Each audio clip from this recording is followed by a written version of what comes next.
তামিমকে দেওয়া হলো অদ্ভুত প্রস্তাব, ফিরছে না আর জাতীয় দলে। কি প্রস্তাব দিলেন তামিমকে পাপন?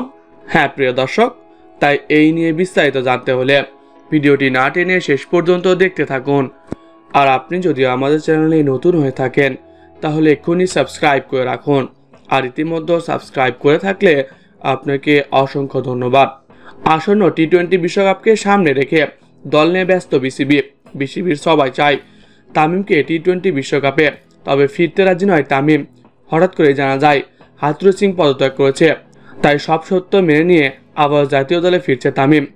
তবে অবশেষে জানা যায় পদত্যাগ করেনি হাথুরু, তাই আবারও জাতীয় দলে ফিরতে চায় না তামিম। তাই তো তামিমকে নিয়ে আবারও আলোচনায় বসেন পাপন।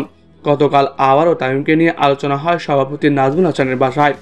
তবে সেখানেই তামিমকে এক অদ্ভুত প্রস্তাব দিয়েছেন পাপন। জানা যায় তামিম ইকবালকে আপাতত শুধু টেস্ট দলে চায় বিসিবি, আসন্ন টি-20 বিশ্বকাপে নয়, বা ওয়ানডেতেও চায় না হাথুরু সিং।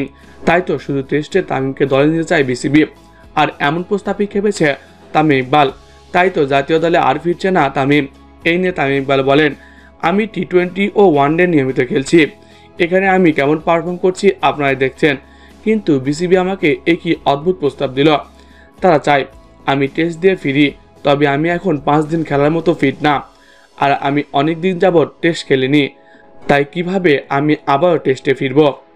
তাই আমি মনে করি দীর্ঘদিন যাবৎ টেস্ট ম্যাচ না খেলায় আমার শারীরিক কিছু সমস্যা রয়েছে, তাই টেস্টে এখনই ফিরতে রাজি নয়। কিন্তু পাপন ভাই আমাকে একই অদ্ভুত প্রস্তাব দিল, তাই আমি এসব নিয়ে খুবই বিরক্ত। আগামীতে বাংলাদেশ দলে ফিরব কিনা এটা নিয়ে আমাকে তীব্রভাবে ভাবতে হবে।